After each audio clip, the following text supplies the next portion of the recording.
Hello everyone, जय हिंद। आज इस वीडियो में हम देखेंगे लोधी वंश के बारे में। इस यहाँ पर हम देखेंगे लोधी वंश आज। और लोधी वंश का जो शासन ईयर है आपको ध्यान में रखना है, शासन काल है 1451 से लेकर 1526 ईसा तक। ये जो है लोधी वंश का जो है शासन काल रहा।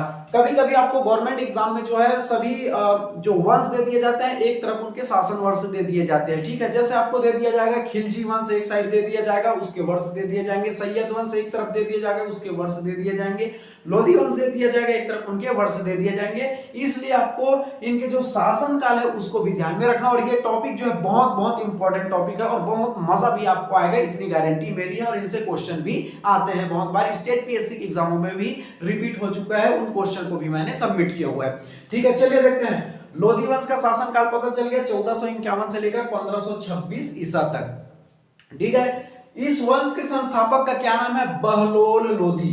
ठीक है, ध्यान में रखना है। तो सैयद वंश के जो शासक थे क्या थे? सैयद वंश के शासक क्या नाम था? आलम शाह। आलम शाह को ये बहलोल लोधी ने मारा था और सैयद वंश की समापन करके ये बहलोल लोधी ने लोधी वंश की स्थापना की थी। इब्राहिम लोधी बोल दिया तो वो बहलोल लोधी है, ध्यान रखिएगा थोड़ा। ठीक है, चले तो इस वंश के जो संस्थापक का क्या नाम है? बहलोल लोधी है। यही बहलोल लोधी है जो सैयद वंश के जो शासक है आलम शाह को मार करके लोधी वंश की स्थापना की थी। ठीक है, अगर आपसे पूछे लोधी वंश की जो संस्थापक का क्या नाम है तो बहलोल लोधी है। ठीक है, बहलोल लोधी को ही ध्यान में रखकर केवल एक फैक्ट आपको ध्यान में रखना है, लोधी वंश के संस्थापक रहे। ठीक है, चलिए अगला फैक्ट देखते हैं। इस वंश के जो अगला शासक है उसका क्या नाम है? सिकंदर लोधी। ठीक है, और लोधी वंश का सर्वश्रेष्ठ शासक और सबसे बहादुर शासक का क्या नाम है? सिकंदर लोधी है। ये क्वेश्चन बहुत बार स्टेट पीएससी के एग्जामों में पूछा जा चुका है कि लोधी वंश का सबसे सर्वश्रेष्ठ सबसे बहादुर शासक का क्या नाम है? तो सिकंदर लोधी है। ध्यान में रखिएगा, लोधी वंश का अगर सबसे सर्वश्रेष्ठ सबसे बहादुर अगर शासक का नाम पूछे तो क्या आएगा? सिकंदर लोधी आएगा। ठीक है, चलिए अगला देखते हैं। लोधी वंश का सबसे सर्वश्रेष्ठ शासक है सिकंदर लोधी। अगला फैक्ट देखते हैं। ये जो लोधी वंश का सर्वश्रेष्ठ शासक है स्टेट पीएससी और गवर्नमेंट एग्जाम में बहुत बार पूछा जा चुका है। ठीक है, चलिए सिकंदर लोधी ने 1504 ईसा में आगरा शहर बसाया। ये भी बहुत बार जो है गवर्नमेंट एग्जाम में पूछा जा चुका है। आपकी जानकारी के लिए मैं बता दूं, आपको कैसे पूछा जाता है कि आगरा शहर को किसने बसाया या आगरा शहर को निम्न में से किस शासक ने बसाया? तो सिकंदर लोधी ने बसाया। बहुत बार इसे भी गवर्नमेंट एग्जाम में पूछा जा चुका है। ठीक है, सिकंदर लोधी ने भूमि को मापने के लिए, इसको आपको ध्यान में रखना, गज ए सिकंदरी जो पैमाना है का प्रचलन किया। ठीक है, देखो सिकंदर लोधी को आपको ध्यान में रखना है। सिकंदर लोधी जो है लोधी वंश का सबसे सर्वश्रेष्ठ और बहादुर शासक था। इसको आपको ध्यान में रखना है। इन्होंने आगरा शहर बसाया, ये भी बहुत महत्वपूर्ण है क्योंकि स्टेट पीएससी में बहुत बार पूछा जा चुका है। और भूमि मापने के लिए इन्होंने गज ए सिकंदरी पैमाना चलाया। इसे भी बहुत बार गवर्नमेंट एग्जाम में पूछा जा चुका है कि गज ए सिकंदरी जो भूमि मापने का जो पैमाना है, किस जो वंश ने या किस शासक ने इसको प्रचलन में लाया? तो आपको ध्यान में रखना है सिकंदर लोधी ने। किसका? गज ए सिकंदरी पैमाना। ये तीनों जो फैक्ट्स हैं इसको आपको बहुत ही ज्यादा ध्यान में रखना है। ठीक है, चलिए अगला फैक्ट्स देखते हैं सिकंदर लोधी को लेकर के। सिकंदर लोधी का उपनाम गुलरुखी था। इसे भी बहुत बार गवर्नमेंट एग्जाम में स्टेट पीएससी में ये क्वेश्चन पूछा जा चुका है, गवर्नमेंट एग्जामों में पूछा जा चुका है। निम्न में से गुलरुखी किसका उपनाम है? तो आपको ध्यान में रखना है सिकंदर लोधी का नाम है गुलरुखी, आपको ध्यान में रखना है। ठीक है, मेरी जितनी भी वीडियो आती है बहुत महत्वपूर्ण रहती है, एग्जाम के दृष्टिकोण से बहुत ही ज्यादा महत्वपूर्ण रहती है। एक्स्ट्रा मैं बिल्कुल सबमिट नहीं करता, आपकी जानकारी के लिए बता दूं। इसलिए जो है एक एक शब्दों को बहुत ईमानदारी से पढ़िएगा, याद कर लीजिएगा। ठीक है, अगला देखते हैं। ये जो सिकंदर लोधी को गले में इनकी जो बीमारी हो गई थी और गले की बीमारी के कारण इनका क्या हो गया? मृत्यु हो गया। सिकंदर लोधी का गले की बीमारी के कारण मृत्यु हो गया। कभी कभी गवर्नमेंट एग्जाम में पूछा जाता है कि सिकंदर लोधी का निम्न में से किस बीमारी के कारण मृत्यु हो गया? तो गले की बीमारी के कारण इनका मृत्यु हो गया।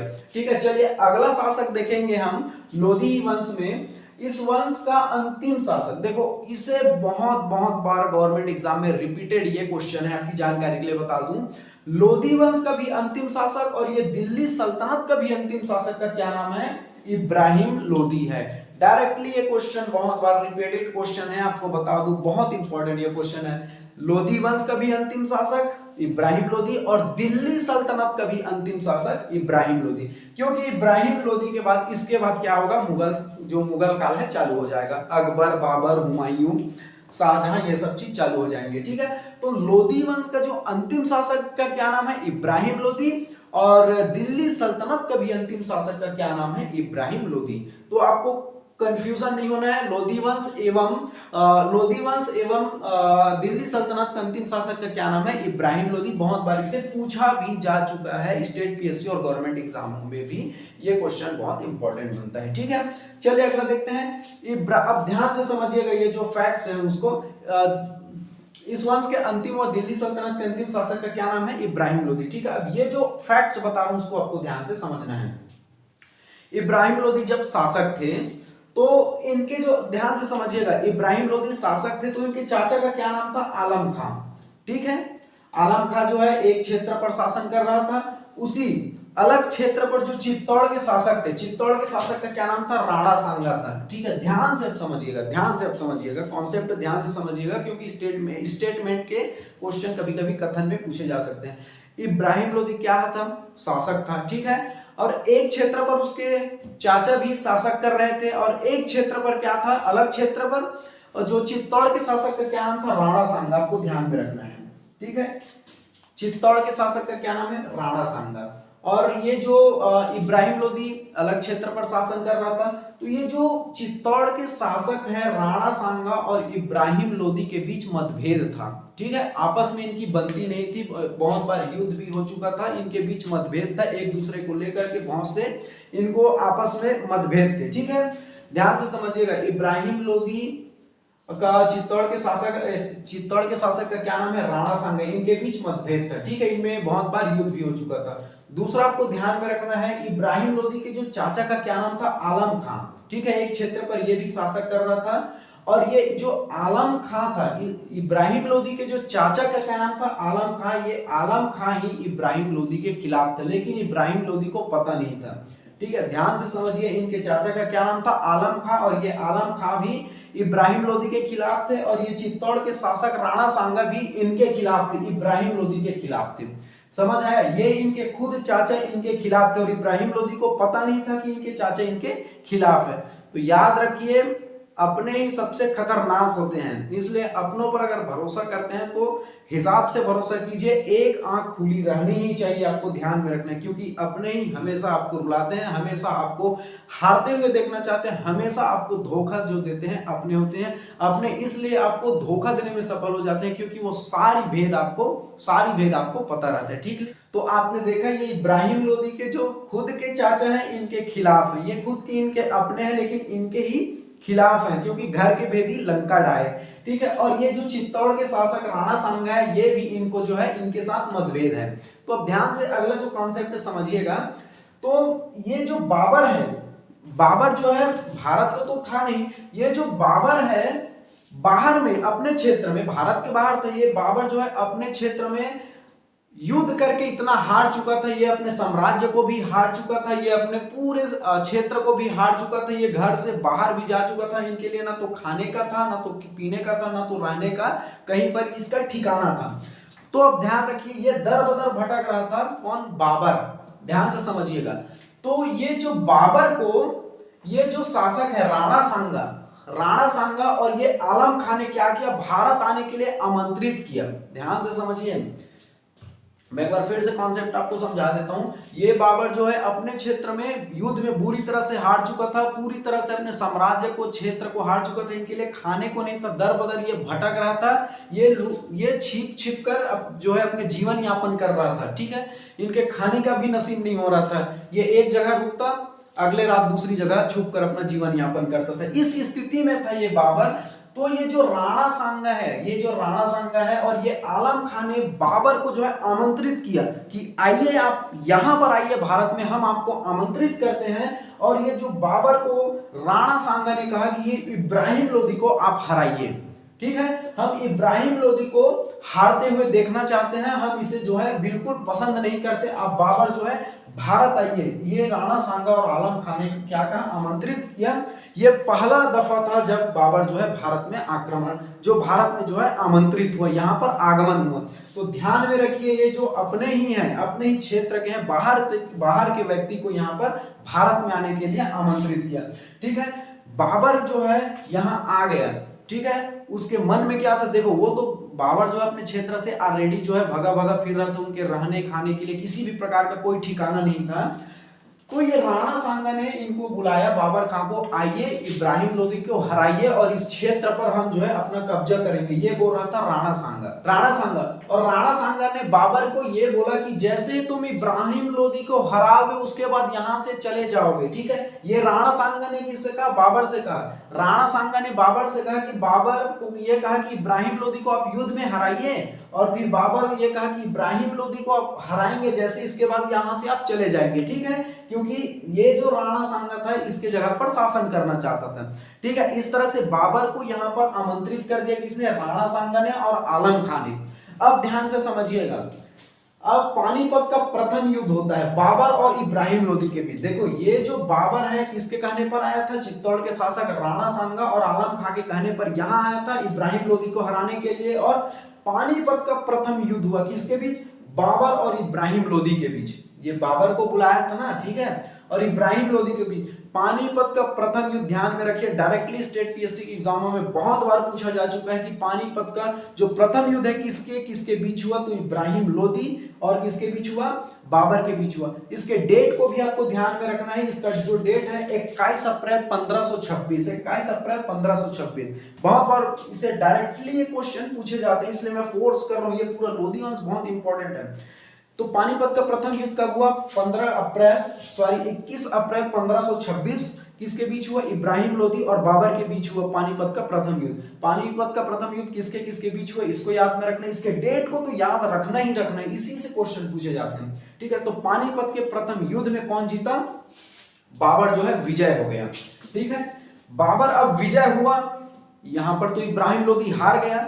बाबर जैसे ही विजय हो, ये राणा सांगा इनके पास आया, बाबर के पास आया। ठीक है, बाबर को ये बोला कि वाह तुमने इब्राहिम लोदी को हरा दिया, ये क्षेत्र तो मेरा हो गया। अब ये बाबर को, ये जो राणा सांगा है बाबर को बोल रहा है कि अब तुम जाओ, अपने यहां भारत से चले जाओ।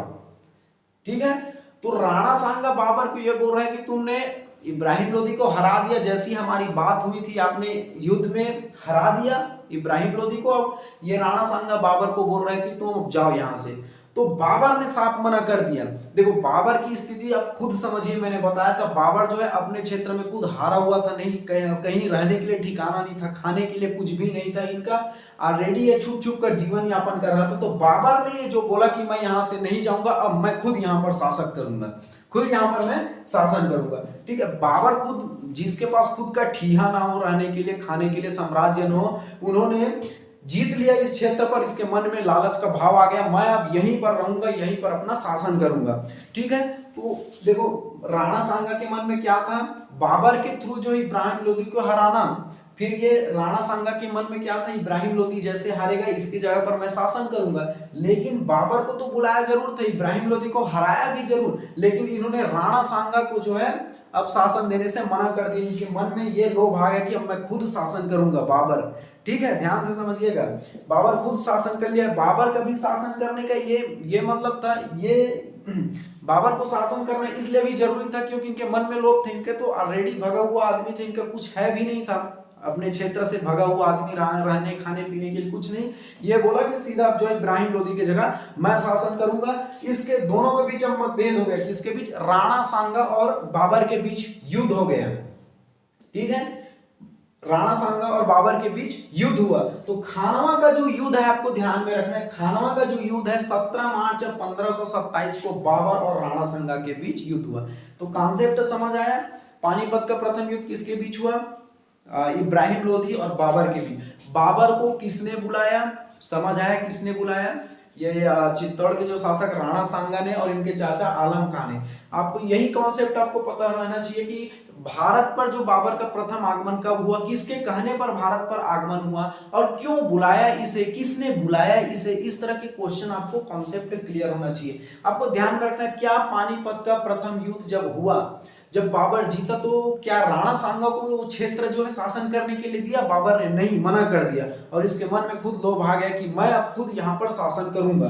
तो ये राणा सांगा और बाबर के बीच जब मतभेद हुआ तो कौन सा युद्ध हुआ? खानवा का युद्ध हुआ। तो खानवा का युद्ध किसके बीच हुआ? 17 मार्च 1527 को बाबर और राणा सांगा के बीच युद्ध हुआ और बाबर यहाँ पर फिर से विजित हो गया। ठीक है, तो इस तरह से जब पानीपत के प्रथम युद्ध में बाबर ने इब्राहिम लोदी को हराया तो लोदी वंश का यहाँ से खात्मा हो जाता है और यहीं से जो है मुगल साम्राज्य की स्थापना हो जाती है भारत में। ठीक है, तो हिस्ट्री से हमें हमेशा सीखने को मिलता है कि अपने ही सबसे बड़े दगाबाज होते हैं, सबसे बड़े धोखेबाज होते हैं, जिस पर हमेशा आप विश्वास करो। इसके खुद के चाचा ने इसको हराने के लिए जो है कितनी मदद की, इधर बाबर की। ठीक है, इसलिए आप जिसे अपना मानते हो आप ध्यान रखिए, त्रिनेत्र जो है खोल के रखिए, वो आपका अपना हो ही नहीं सकता। अगर इस जिंदगी में कोई आपका अपना है तो सिर्फ आपके माँ बाप हैं।